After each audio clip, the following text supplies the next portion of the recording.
우리가 오늘은 로마서 6장 1절에서 14절 말씀으로 죄에 대하여 죽은 우리라는 제목으로 은혜를 나누고자 합니다. 여러분, 저와 여러분은 복음을 믿는 자들입니다.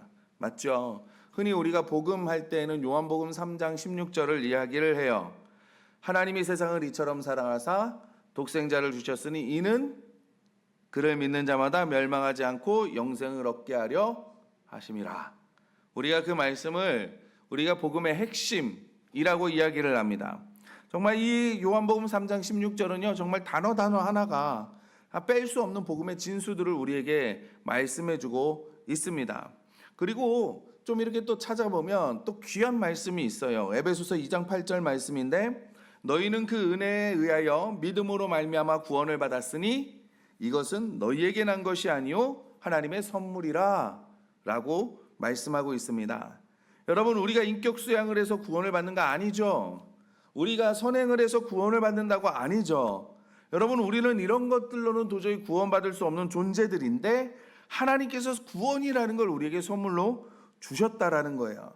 그래서 이것이 우리에게 좋은 소식입니다. 받을 자격이 없는 우리가 받은 것이고, 우리가 죄인 되었을 때 주님이 우리를 먼저 찾아오셨고, 또 우리가 이것을 우리의 노력이 아니라 전적으로 하나님의 놀라운 선물로, 은혜의 선물로 우리가 받았습니다. 그렇기 때문에 이게 우리에게 좋은 소식인 거예요. 우리는 이 주님께서 주신 이 구원이라는 것을 선물로 받기만 하면 되는 겁니다. 예수님을 믿고 예수님을 주님으로 영접함으로써 우리는 이 구원의 선물을 받았어요. 그러면 우리는 하나님의 자녀가 되고 그 다음에 우리는 천국의 보장이 있는 거죠. 그러면 이런 궁금증이 우리가 생겨요. 우리가 구원받고 천국이 보장됐다면 그럼 예수 믿고 난 다음에 왜 우리가 마음대로 살면 안 되는가? 라는 거죠. 여러분, 이런 질문들이 계속 있었던 거예요. 그러니까 사도 바울이 6장 1절에 뭐라고 말합니까? 뭐라고 말하냐면, 그런즉 우리가 무슨 말을 하려 은혜를 더하게 하려고 죄에 거하겠느냐라고 말씀하고 있습니다. 여러분, 우리가 죄를 지었어도 예수 그리스도로 말미암아 죄 사함을 받고 하나님의 자녀가 된 거 내 노력입니까? 아니죠. 전적으로 하나님의 은혜잖아요. 그렇죠? 그렇다고 여러분, 죄 있는 곳에 은혜가 더하다 말씀하니까, 야, 그러면 죄를 더 많이 지어야 되겠구나, 그러면 은혜가 더 많아지는구나, 여러분, 그럽니까? 아니잖아요. 그렇다고 죄 많이 지어야 하나님의 은혜가 넘치고 은혜를 만끽하려고 내가 사는 자리에서 범죄를 저질러야 되겠습니까? 죄를 지어야 되겠습니까? 하나님의 말씀을 불순종해야 되겠습니까? 아니잖아요. 지금 6장 1절이 그 말씀을 하고 있는 거예요. 그런데 이런 가정 가운데에는 이런 배경이, 이런 밑바탕이 깔려 있습니다. 뭐냐면, 죄는 재밌고 의로운 삶은 재미없다라는 거예요. 따분하다라는 거죠. 우리가 사람들을 만나고 나면, 사람들을 만날 때 교회 다니는 사람, 교회 안 다니는 사람들을 만나면 특히 이런 말을 많이 해요. 교회를 안 다니고 혹은 신앙생활을 이제 갓 시작하시는 분들이, 무슨 재미가 있냐? 라고, 교회 생활이 무슨 재미가 있냐? 그래요. 여러분, 우리 어른들도 그러잖아요. 그냥 떡이 맛있습니까? 훔친 떡이 맛있습니까? 내 떡이 커 보입니까? 남의 떡이 커 보입니까? 남의 떡이 커 보이고 훔친 떡이 맛있다라 그러잖아요. 여러분, 정말 죄가 재미있으십니까? 여러분, 스스로 예수님을 믿기 전과 예수님을 믿은 후의 삶을 한번 비교해 보시기 바랍니다. 어쩌면 내가 모태신앙이어가지고 나는 그런 거 없는데요 라고 말하시는 분도 계시고, 그렇게 생각하시는 분도 계시겠지만, 정말 내가 인격적으로 예수님을 만난 다음 그 전후를 한번 생각해 보시기 바랍니다. 예수님을 믿기 전에 내가 하고 싶은 대로 하고 내가 원하는 대로 살고 내 마음대로 했잖아요. 내가 정말, 근데 그 삶이 정말 여러분 행복했다고 말씀하실 수 있으십니까? 아닐걸요. 잠시의 쾌락은 있을지 모르겠지만 여러분, 그 가운데 진정한 평안과 진정한 행복은 없었을 거예요. 사단이 우리에게 심어주는 거짓말이 그거라는 거예요. 뭐냐면, 교회 다니면 재미없어, 교회 다니면 따분해, 교회 다니면 그냥 닝닝하는 삶을 살아, 그리고 야, 세상 가봐 얼마나 재밌는 줄 알아? 놀 것도 많고 즐길 것도 많고 정말 많아. 그렇게 우리를 속인다는 거예요. 여러분, 근데 반대로 내가 예수님을 믿고 난 다음에, 인격적으로 내가 예수님을 만난 다음에, 특별히 우리가 흔히 말하는 은혜 받았다, 내가 성령 받았다, 그런 말하던 때를 한번 생각해 보시기 바랍니다. 내가 은혜 받고 말씀대로 살아보려고 하고 예배를 드리고 교회 와서 봉사도 하고 재미없으셨습니까? 행복하지 않으셨습니까? 이때는 여러분, 우리가 성령을 받았다고 내 문제가 바로 해결이 되는 거 아니에요. 은혜 받았다고 내 어려움이 바로 해결되는 것도 아닙니다. 내 삶이 완전히 변하는 것도 아니에요. 그런데 뭔가 내가 정말 이 예배 가운데, 아니면 저희 어렸을 때는 부흥회라고, 그 부흥회를 많이 했으니까, 이 부흥회 가운데 은혜 받고 성령 받았다 그러면 끝나고 나서 막 가면 어때요? 막 햇볕, 막 별빛 하나 초롱초롱 하는 것도 얼마나 아름답고, 달빛도 얼마나 아름답습니까? 이런 식의 밖에 나가면 꽃들이 막 너무나 아름답잖아요. 막 세상이 막 아름답고 죽을 것 같이 왔다가 정말 그 아름다움, 그래 삶의 활기도 넘치고 좌절하고 절망하고 이제는 포기할까? 이게 아닌가? 그러다가도 은혜 받고 성령 받으면 그래, 할 수 있어, 하나님이 나와 함께 하시니까 다시 한번 용기를 내서 일어나서 가고, 이상하게 내 삶은 변하지 않았는데, 내 어려움이 그렇다고 해결되지 않았는데 마음이 이상하게 평안하고, 그러지 않으셨습니까? 우리가 분명히 알아야 할 건 뭐냐면, 죄는 여러분 우리를 행복하게 하는 게 아니라, 우리를 완전하게 아니라 우리를 파괴한다는 거예요. 그리고 우리 의로운 삶이 우리에게 참된 행복을 준다는 겁니다. 이것이 우리 성경이 얘기하고 있는 것이고, 이것이 우리의 경험인데도 불구하고 우리는 왜 그렇게 속아 넘어가는지, 우리는 왜 그렇게 나를 그렇게 불행하고 갈등과 스트레스 속에서 살았던 그 옛날을 그리워하는지 모르겠어요. 하나님께서 우리를 구원해 주신 건 여러분 죄만 그냥 용서받아라 하고 구원해 주신 게 아닙니다. 우리는 의로운 삶, 참으로 행복한 삶, 참된 기쁨과 보람이 있고 희망이 있고 소망이 있는 삶을 살기 위해서 그렇게 살아가라고 하나님이 우리를 구원해 주신 줄 믿습니다. 그래서 우리를 이런 삶을 살 수 있도록 우리를 구원해 주시고 이렇게 살 수 있는 기회를 우리에게 주셨는데, 내가 구원받았으면서 왜 마음대로 살면 안 되지? 왜 내 뜻대로 살면 안 되지? 내가 왜 꼭 하나님의 말씀에 순종해야 되지? 내가 이전대로 살면 되는데 왜 나에게 이렇게 힘들게 할까라고 생각을 한다면, 여러분 이건 마치 어린아이와 같다는 거예요. 예전에 제가 한번 말씀드린 적이 있는데, 어느 한 부부가 있었습니다. 근데 이 부부가 아이를 입양을 한 거예요. 그래서 이 아이를 데려올 준비를 하면서 방도 이쁘게 꾸며놨습니다. 침대도 사놓고 책상도 사놓고 막 다 이쁘게 꾸며놨어요. 그리고 이쁜 잠옷도 준비해놨습니다. 그리고 드디어 아이를 데려오는 날이 되었어요. 데려왔더니 이제는 이제 저녁이 된 거죠. 저녁 밥을 먹고, 그러니까 아이를 씻기고 저녁 밥을 먹고 이제 좀 이렇게 있다가 이제 잠옷으로 갈아입히고, 자 이제 넌 들어가서 자라. 그리고 그 전에 입던 옷, 신발 이런 거를 다 이제 버려서, 너무 늦었으니까 이제 쓰레기통에다 버려놓고 이제 내일 버려야지 이렇게 생각을 하고 그렇게 버린 다음에 아이를 방에다 재운 거예요. 그리고 부부가 방에 가서 잠을 잤습니다. 새벽이, 그래서 아내가 일어나 본 거예요. 그러다가 아이는 잘 자고 있나? 그래서 방문을 이렇게 딱 열었더니 아이가 없어진 겁니다. 너무 놀래가지고 어떻게 있나 어디 있나 방을 찾아봤는데 없는 거예요. 남편을 막 깨워가지고 급하게 옷을 입고 찾으러 가려고 딱 해서 불을 켜는 순간, 거실에 불을 켜는 순간 아이가 어디 있냐면 신발장 바닥에 그 전에 입던 꼬질꼬질한 그 누더기 같은 더러운 옷을 입고 쭈그려 자고 있는 거예요. 애가 왜 여기서 자고 있나? 아이를 깨워서 물어보니까 잠옷과 침대가 불편해서, 예전 옷이 편하고 이전에 자던 것이 신발장 바닥과 비슷하다고, 그러니까 거기서 애가 쭈그리고 자고 있는 거예요.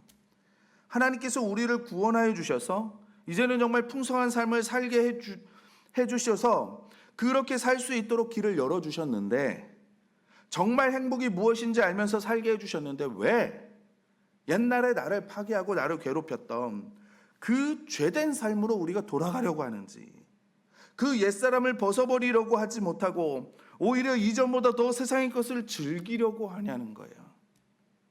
그래서 우리의 의식 가운데 죄는 재미있고 순종의 삶은 지루하고 재미없다라는 생각을 바꾸기 전에는요, 우리가 정말 참된 은혜, 하나님의 참된 복을 우리가 누리기가 힘들다는 거예요. 하나님께서는 우리로 하여금 풍성한 삶을 살도록 해주시기 위해서 저와 여러분을 구원하신 줄 믿습니다. 여러분, 우리 4절 말씀을 다 같이 한번 읽어보겠습니다. 4절 말씀입니다. 시작. 그러므로 우리가 그의 죽으심과 합하여 세례를 받음으로 그와 함께 장사되었나니 이는 아버지의 영광으로 말미암아 그리스도를 죽은 자 가운데서 살리심과 같이 우리로 또한 생명 가운데서 행하게 하려 함이라. 아멘. 여러분, 이것이 저와 여러분을 구원하신 목적입니다. 그런데 우리는 자꾸만 구원받았다는 것을 나 죄사함 받았어? 나 죄사함 받아서 여기에만 국한돼서 생각하는 것 같아요. 이건 어떻게 보면 여러분, 죄사함을 받은 건 시작입니다. 하나님께서 우리를 구원하신 목적은 우리도 새로운 생명 가운데 살아가게 하시려고 이 목적을 향해 우리를 불러주신 거예요. 그렇다면 우리에게 있는 이 죄의 문제를 어떻게 하셨느냐? 2절에 보면 그럴 수 없느니라 죄에 대하여 죽은 우리가 어찌 그 가운데서도 살리오라고 말씀하셨어요. 여러분, 죄에 대해서 우리는 죽었다는 겁니다. 이 말이 무슨 말이냐면 죄를 느끼지 않는다는 것이 아니라 죄의 세력에서 죄 아래에서 죄의 영향력에서 우리가 벗어났다는 말이에요. 이전까지는 우리가 죄의 세력에 죄 아래에 살았습니다. 죄를 지어도 그것이 나쁜 것인 줄 몰랐습니다. 죄의 삭은 사망이기 때문에 죽어 마땅한 저와 여러분이었는데 예수님께서 대신 죽으심으로 우리를 살리셨다는 거예요. 그리고 우리가 죄에 대하여 죽게 함으로써 우리로 하여금 이제는 죄에 대한 삶이 아니라 풍성한 삶을 살게 해주셨다는 겁니다. 우리가 죽는 이유는 다른 어떤 것이 아니라 죄 때문이에요. 그런데 예수님께서 돌아가시고 죽음을 이기시고 부활하셔서 죄의 사슬을 끊어버리신 겁니다. 그래서 9절 10절에서 성경은 이렇게 말씀합니다. 이는 그리스도께서 죽은 자 가운데서 살아나셨음에 다시 죽지 아니하시고 사망이 다시 그를 주장하지 못할 줄을 알미로라. 그가 죽으심으로 죄에 대하여 단번에 죽으시며 그가 살아계심은 하나님께 대하여 살아계심이니 라고 말씀합니다. 예수님께서는 죽음을 이기시고 부활하셔서 죽음의 삶을 깨시고 이제는 하나님을 위해서 하나님을 섬기는 삶을 살게 해주셨어요. 그래서 우리가 예수님을 영접하게 되면 예수님의 죽으심과 예수님의 부활이 바로 나의 것이 된다는 겁니다.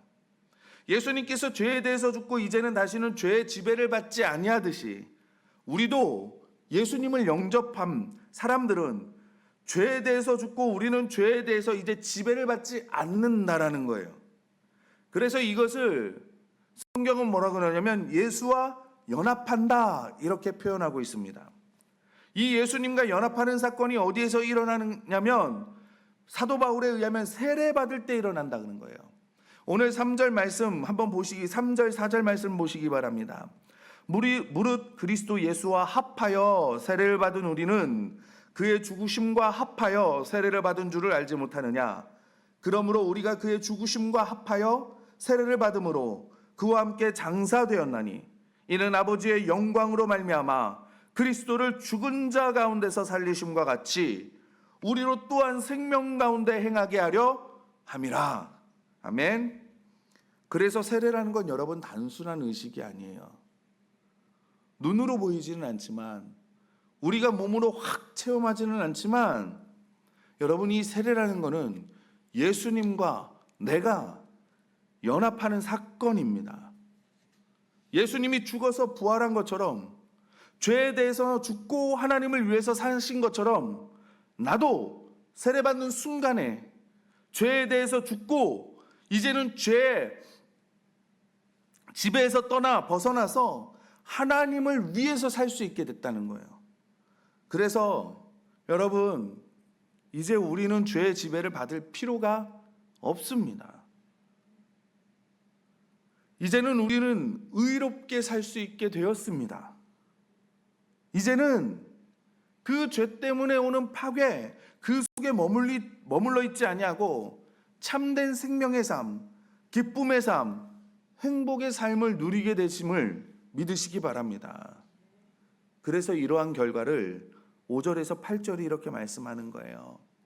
만일 우리가 그의 죽으심과 같은 모양으로 연합한 자가 되었으면 또한 그의 부활과 같은 모양으로 연합한 자도 되리라. 우리가 알거니와 우리의 옛사람이 예수와 함께 십자가에 못 박힌 것은 죄의 몸이 죽어 다시는 우리가 죄에게 종노릇하지 아니하려 함이니 이는 죽은 자가 죄에서 벗어나 의롭다 하심을 얻었습니다. 만일 우리가 그리스도와 함께 죽었으면 또한 그와 함께 살 줄을 믿노라. 11절에는 이렇게 고백합니다. 이와 같이 너희도 너희 자신을 죄에 대하여 죽은 자요 그리스도 예수 안에서 하나님께 대하여는 살아있는 자로 여길지어다. 아멘. 여러분, 우리가 성경을 보면요, 여길지어다 이렇게 말을 많이 하는데 이 의미가 뭐냐면 어떤 사실을 마음속으로 굳게 인정하고 그렇게 생각한다라는 의미를 가지고 있어요. 표준 세번역을 보면 여길지어다 라는 말을 알아야 합니다라고 번역을 하고 있습니다. 그러니까 우리는 굳게 인정해야 되는 거예요. 우린 알아야 합니다. 무엇을요? 세례를 통해서 예수님과 내가 연합한 사람이 되었다는 것을 우리는 인정해야 되고 우리는 그것을 알아야 됩니다. 그런데 세례를 통해서 예수님과 내가 연합하였다고 해서 여러분, 내가 자동적으로 죄에서 벗어나거나 자동적으로 의로운 삶을 산다고 생각하시면 안 돼요. 여전히 선택은 우리가 해야 합니다. 앞에 말씀드린 아이를 좀 생각을 해보면 여러분, 이 아이는 이제 이 부부가 소유한 모든 것은 내 소유가 된 거잖아요. 그렇죠? 언제든지 냉장고를 여서 음식을 꺼내 먹어도 돼요. 언제든지 집안에 있는 것을 다 사용할 수 있습니다. 언제든지 사달라고 할 수도 있고요. 집에 있는 것을 누릴 수 있게 되고 편한 침대에서 잘 수도 있어요. 아무리 그렇다 할지라도 아이가 난 신발장 바닥이 편해. 나는 이 깨끗한 옷, 좋은 옷보다 나는 옛날에 입었던 그 더러운 옷이 난 더 편해. 난 그걸 입고 싶어 라고 말하면 그걸 누가 말리겠습니까? 그러지 않아요? 우리가 죄에 대해서 죽고 의에 대해서 살게 됐다는 의미는 뭐냐면 옛날에는 우리가 선택이 없었어요. 내가 선하게 선택하고 내가 악하게 선택하고 내가 죄를 짓고 내가 죄를 안 짓고 이 선택이 없었다고요. 왜냐하면 죄에 대해서 우리는 종노릇을 했기 때문에 그렇습니다. 종이라는 건 뭐예요? 주인이 시키면 그대로 하는 게 종이잖아요. 그게 종이거든요. 여러분이 이전에 살다가 화를 내요. 아니면 죄를 지어요. 내가 그러고 싶어서 하는 겁니까? 화내고 싶어서 화내십니까? 죄를 짓고 싶어서 죄를 지으십니까? 우리가 화를 내고 죄를 지은 다음에 대부분 시간 어떻게 보내요? 대부분 시간이 지난 다음에 무슨 생각을 해요? 내가 왜 그때 화를 냈지? 내가 왜 그때 이렇게 행동을 했지? 우리 이렇게 생각하지 않아요? 젊은 사람들로 말로는 이불킥 하잖아요. 이불킥. 분명히 나는 그러고 싶지 않았는데 어느 순간 내가 죄를 짓고 있는 나를 보게 되는 거예요. 죄를 지었던 나를 보게 되는 거예요. 왜 그렇습니까? 죄의 종이니까. 죄가 시키는 대로 하는 거예요. 우리는 죄의 종이기 때문에 시작을 잘해도요, 항상 끝은 죄로 끝나게 되어 있습니다. 여러분, 죄 종노릇하는 사람이 아무리 사랑한다고 해도 결국에는 정욕으로 끝나게 되어 있어요. 여러분, 죄 종노릇하는 사람들은 아무리 신념으로 시작해도요, 마지막은 고집, 아집, 이익, 편협함으로 끝나게 되어 있습니다. 죄 종노릇하는 사람들이요, 이게 의로운 행동이야 라고 말하지만 결국에는 이 아집 아두남으로 끝나게 되어 있어요. 성경이 이렇게 말합니다. 우리는 죄의 지배 밑에 있었기 때문에 죄의 종이기 때문에 그렇다는 거예요. 그런데 예수님께서 죄에 대해서 죽음으로 우리가 그 죽음에 연합하고 그의 사심으로 예수님의 부활하심으로 우리가 연합함으로써 우리가 이제는 죄의 지배에서 벗어났다는 겁니다. 이제는 우리는 의로운 삶을 살 수 있는 존재가 된 거예요. 그러나 그게 그냥 주어지는 게 아니라 내가 선택해야 된다는 겁니다. 입양된 아이를 다시 생각해 보면 입양되기 전까지 여러분 선택의 여지가 있었습니까? 내가 신발장 바닷가 같은 딱딱한 그곳에 앉아고 싶어 라고 생각한다고 결정한다고 앉을 수 있는 거예요? 못해요. 나는 깨끗한 옷을 입고 싶어 라고 말해도 여러분 그 옷을 깨끗한 옷으로 바꿀 수 있습니까? 못하는 거예요. 그런데 입양되고 나서는 어때요?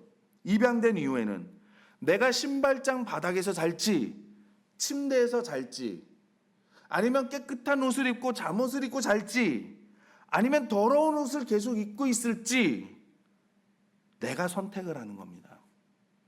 그래서 우리가 이 선택권을 행사하지 않으면 여전히 옛날처럼 죄에서 살고 죄가 가져다주는 파괴를 구원은 받았지만 살 수밖에 없는 거예요. 목회데이터 연구소라는 곳에서 조사를 해보니까요. 그리스도인 중 10명 중 4명이 몸에 부족을 가지고 다닌대요. 그래도 된다고 생각한대요. 4명이, 10명 중 4명이. 그래서 사도 바울은 12절에 이렇게 말하는 겁니다. 우리 한번 같이 읽어볼까요? 12절 말씀입니다. 시작. 그러므로 너희는 죄가 너희 죽을 몸을 지배하지 못하게 하여 몸의 사욕에 순종하지 말고 13절이요. 또한 너희 지체를 불의의 무기로 죄에게 내주지 말고 오직 너희 자신을 죽은 자 가운데서 다시 살아난 자 같이 하나님께 드리며 너희 지체를 의의 무기로 하나님께 드리라. 아멘. 지금 누가 해야 된다는 거예요? 누가 지금? 내가 해야 된다. 내가. 그러니까 지금 여기는 선택을 어떻게 할 거냐라는 걸 얘기를 하는 거잖아요. 이제부터는 옛날에는 선택이 없었는데 이제부터는 너희들에겐 선택할 수 있는 권한이 주어졌어. 내 지체를 죄에게 내어주어서 죽은 자처럼 생명이 없는 자처럼 그런 인생을 살던지 그래서 파괴를 가지고 오는 삶을 그냥 쭉 살아가던지 아니면 의의 무기로 하나님께 드려서 생명과 기쁨과 행복을 맛보든지 선택을 하라는 거죠. 그런데 살아보니까 쉽습니까? 쉬워요? 쉽지 않잖아요. 육신이 말을 잘 안 들어요, 여러분. 얼마나 말이 안 들으면 예수님이 뭐라 그래요? 마음은 원이로되 육신이 약하다고 얘기하시잖아요. 여러분 괜히 우리 삶에 작심삼일이라는 말이 있는 게 괜히 있는 게 아니에요. 그게 마음이 약해서 그런 겁니까? 아니요, 육신이 약해서 그런 거예요. 죄를 짓는 것이 마음이라고 생각했는데 보니까 뭐냐면 마음이 아니라 육신이라는 거예요. 그러니까 여기서 하나님의 뜻대로 살고 싶지 않은 사람 있으십니까? 한번 손 들어 보십시오. 저 빼고는 없으시네요. 여기서 죄에서 벗어나고 싶지 않으신 분 계십니까? 없잖아요. 우린 다 죄에서 벗어나고 싶고 하나님의 뜻대로 살고 싶고 순종하고 싶습니다. 그런데 왜 안 되는 거예요? 육신이 약하기 때문에. 무슨 말이냐면 육신이 약하다라는 말을 여러분 다른 말로 바꿔보면 습관이라는 거예요. 이미 죄의 습관이 나에게 배어 있다는 겁니다. 왜 내가 결정을 하고 작심삼일이 되냐면 내가 내 삶을 바꿔보려고 했는데 이게 마음대로 되지 않는 거예요. 이게 맘대로 되지 않으니까 3일 만에 다시 예전의 삶으로 습관으로 돌아가는 겁니다. 여러분, 남 흉을 본다거나 부정적인 이야기를 한다거나, 여러분 내가 해야지, 내가 이 말에는 꼭 부정적으로 대답할 거야, 난 저기에서 꼭 저 사람을 흉 볼 거야 생각하는 게 아니잖아요. 우리 죄를 짓는 거 여러분 아니잖아요. 내가 짓고 싶어서 짓는 거 아니잖아요. 여러분 담배 피시는 분들, 담배를 내가 펴야지 그냥 가는 거잖아요. 습관처럼. 제가 얼마 전에 어느 분과 전화를 했는데 끊으면서 제가 그랬어요. 제가 잘 말씀드릴 테니까 걱정하지 마시라고. 그러니까 전화 받는 상대방이 고맙습니다, 감사합니다 막 꼭 그렇게 말씀해 달라고 그렇게 얘기를 해요. 이제 좀 마음이 편하다 뭐 이제 그렇게 말씀을 하시면서 끊으려고 하는데 이제 끊어진 줄 아신 거죠. 그리고 이제 혼잣말로 그러는 거예요. 뭐 그래봐야 말 안 들을 건데. 이게 저는 그 말을 들으면서 마음이 너무 아팠어요.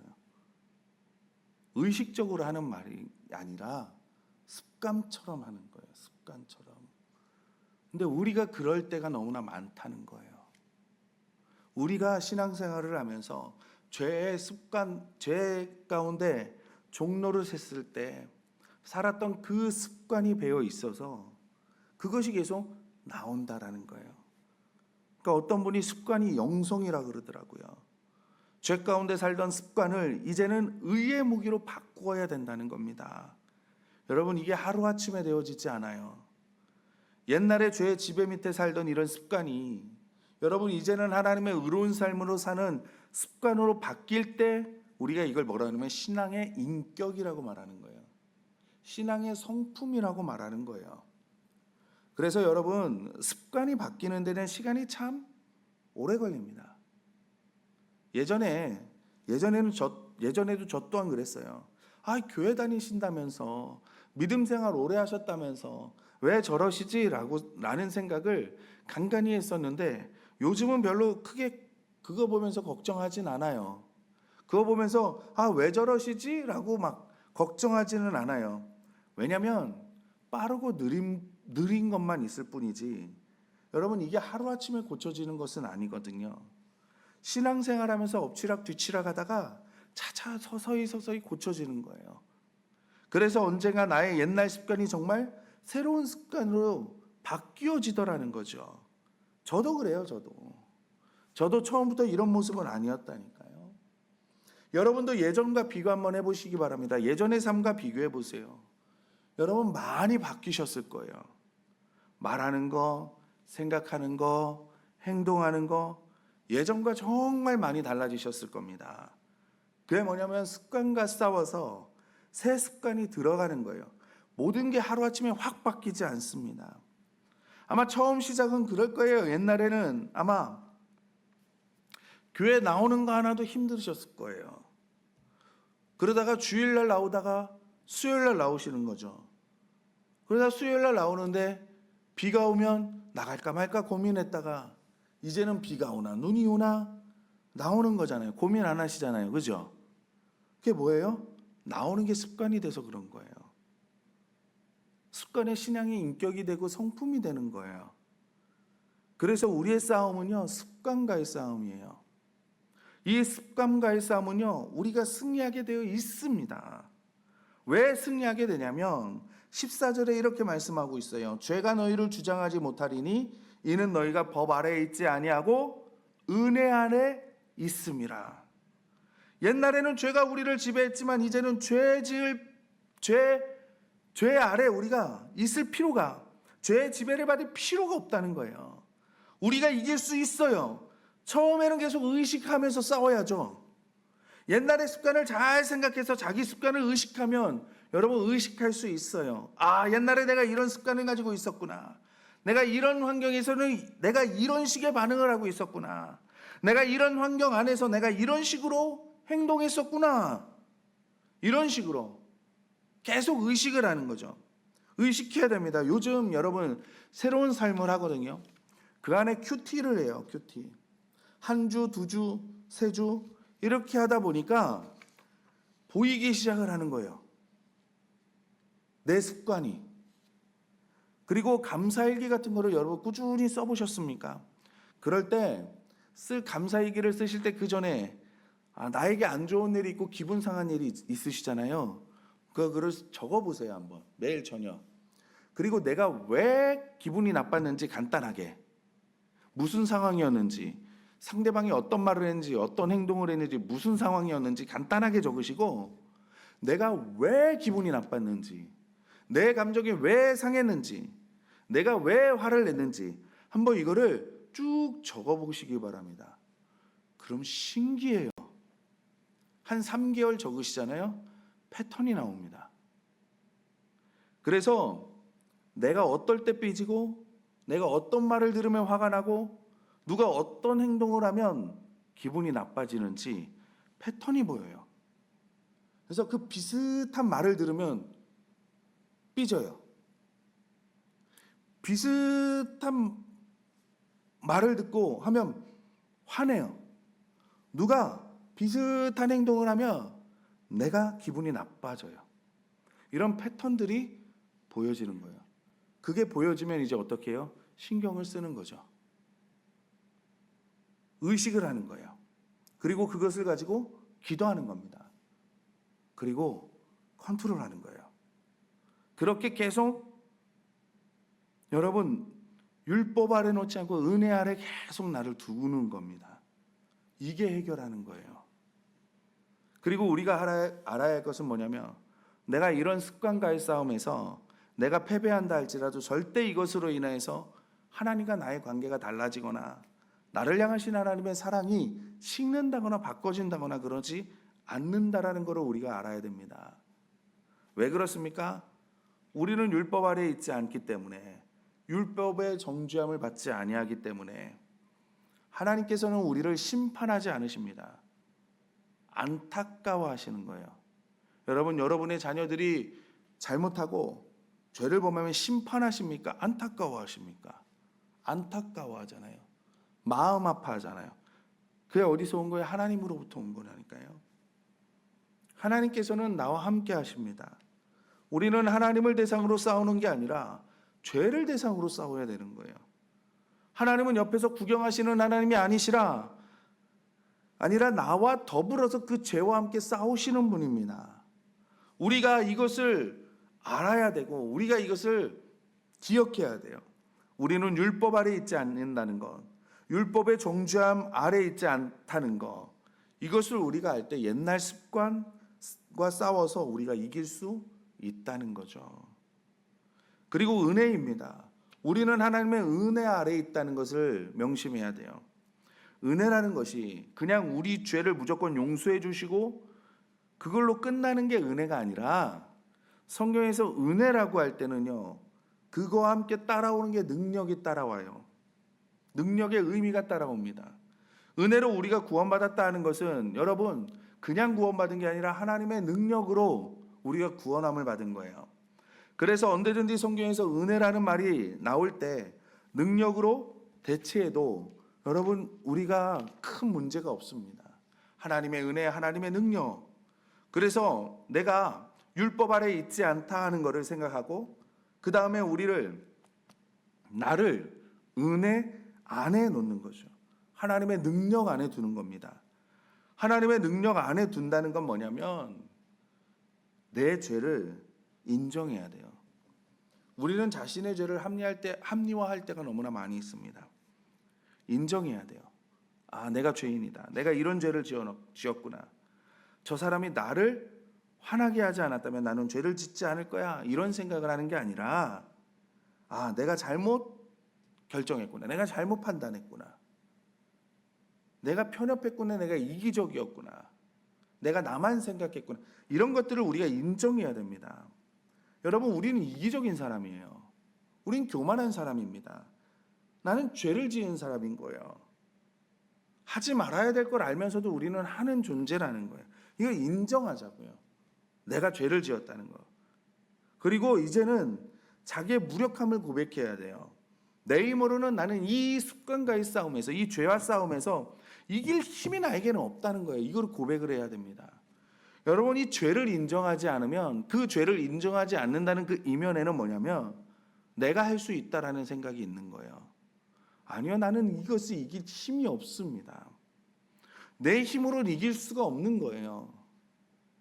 이 습관과의 싸움에서는요, 여러분, 내가 내 마음대로 되지 않습니다. 그러니까 어떻게 해요? 하나님, 내가 안 됩니다. 그러니까 어떻게 해야 돼요? 할 수 있는 분을 찾아가야 되는 거잖아요. 그게 세 번째가 뭐냐면 하나님이 하실 수 있다는 것을 믿고 하나님께 도움을 구해야 되는 겁니다. 이것이 나를 은혜 아래 두는 거예요. 그때부터 하나님의 힘이 나의 삶에 역사하시는 거예요. 나의 죄를 정직하게 고백하시고, 그리고 나의 무능력함을, 이 죄에 대해서 무능력함을 또한 고백하시고, 그 다음에 하나님의 힘을 믿고 의지할 때 비로소 우리의 삶 가운데 은혜가 풍성하게 넘칠 줄 믿습니다. 우리는 이래서 죄와 싸우는 거예요. 우리는 이래서 죄와 싸워서 승리하는 겁니다.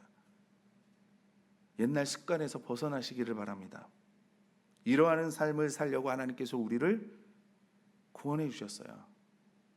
죄는 우리 삶 가운데, 죄는 파멸을 가져오고 파괴를 가져오고 관계를 깨트립니다. 여러분들의 과거를 한번 잘 생각해 보시기 바랍니다. 죄 가운데 살았을 때 정말 그곳에 쾌락이 있을지 모르겠지만 만족이 없고 기쁨이 없고 행복이 없었을 거예요. 죄는 우리를 파괴하기 때문에, 죄는 우리의 관계를 깨기 때문에, 그래서 의로운 삶이 우리를 행복하게 만든다라는 거, 의로운 삶이 우리를 풍성한 삶으로 이끈다는 거, 이러한 삶을 살도록 하나님께서 저와 여러분을 구원해 주셨다는 것을 기억하시고, 하나님의 은혜 안에 나를 놓아두셔서 하나님이 우리에게 누리기를 원하시는 그 풍성한 삶 누리라고 주셨는데 누리지 못하면 얼마나 아깝습니까? 그렇잖아요. 우리가 뷔페 갔는데 반접시만 먹고 나오면 너무 아깝잖아요. 풍성하게 누리게 주셨는데 우리가 풍성하게 누려야죠. 그런 놀라운 은혜가, 그런 삶을 사시기를 주님의 이름으로 간절히 부탁드립니다.